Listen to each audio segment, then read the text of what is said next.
Bago ako naging B-Mobile member, dati akong OFW. Caregiver ako sa Israel ng almost 8 years. Pero bago pa ako napunta ng Israel, pumunta rin ako sa ibang bansa, sa ibang lugar. So, nagtrabaho ako sa Korea, nagtrabaho ako sa Saudi. So, ang trabaho ko doon, syempre mag-alaga ng matanda. Sana nanay ko yung inaalagaan ko, kasama ko, pero ibang lahi o ibang tao.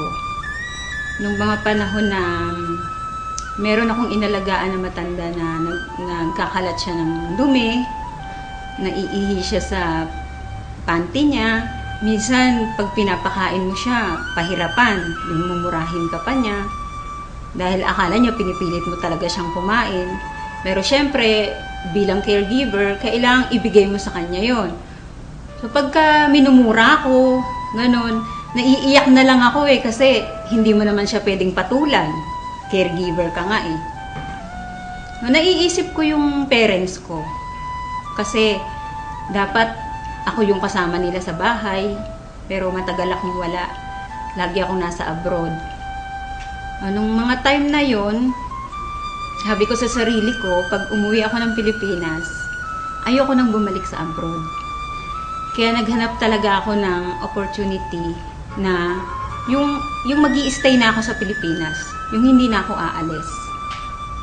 Ayun, nakita ko nga si B-Mobile. Nung nag-grab ko to, nakita ko yung opportunity. Ang laki nung pinagbago sa buhay ko. Pinangako ko kasi sa sarili ko nga na ayoko na mag-abroad. Yung gusto ko makasama ko ng family ko rito. Kasi syempre tumatanda na yung parents ko. Iyon yung nag-push din sa akin para gawin ko si B-Mobile. Hindi kagaya nung nagtatrabaho ako as a caregiver, ginagawa ko lang yun kasi trabaho ko yun. So wala akong choice. Pero dito, bilang B-Mobile technopreneur, nade-develop din yung pagkatao ko.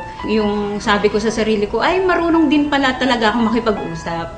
Yung isang pinagpapasalamat ko na nandito ako ngayon sa B-Mobile, yung nagkaroon ako ng time sa sarili ko, nakakapunta ako sa iba-ibang lugar. Kasi sabi ko noon, pumupunta ako ng abroad, pero ang Pilipinas hindi ko nalilibot.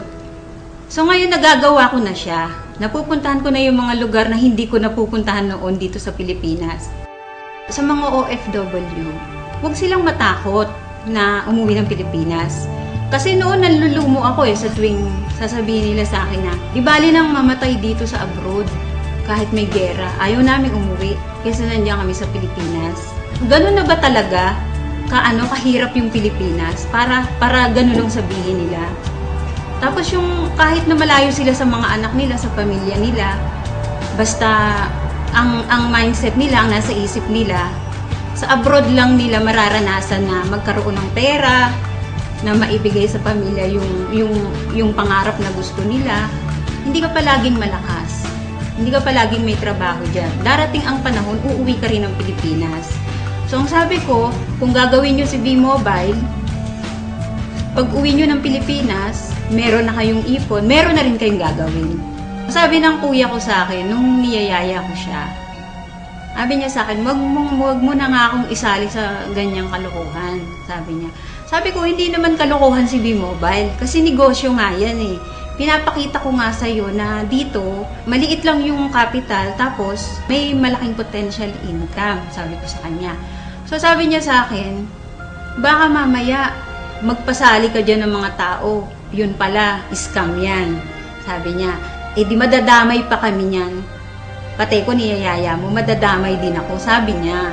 So, syempre na-hurt ako kasi hindi ibang tao yung nagsabi sa akin eh. Kumbaga, kapatid ko siya eh. Anong time na yon, sabi ko sa kanya, sabi ko sa sarili ko, hindi ako titigil sa B-Mobile. Hindi ako titigil hanggat hindi ka naniniwala sa akin, hanggat hindi ka sumasali sa akin, at hanggat di ko napapatunayan sa'yo na totoo si B-Mobile. So, good news, kasali na siya sa B-Mobile. Huwag kang titigil kung ano yung naumpisahan mo. Kasi, gusto mo bang bumalik uli sa abroad? Gusto mo ba uling magtrabaho sa abroad? Bumalik sa dati? Yung lagi kong tinatandaan. Kasi nga, di ba sabi ko sa'yo, natatakot ako na bumalik uli sa abroad. Sa Sa mga OFW na kagaya ko, subukan ninyo na mag-invest sa WeMobile. Hindi naman habang panahon na nasa abroad kayo. Darating ang time, hindi nyo na rin kakayanin magtrabaho. Sana lang, huwag pagiging OFW ang ipamana ninyo sa anak ninyo.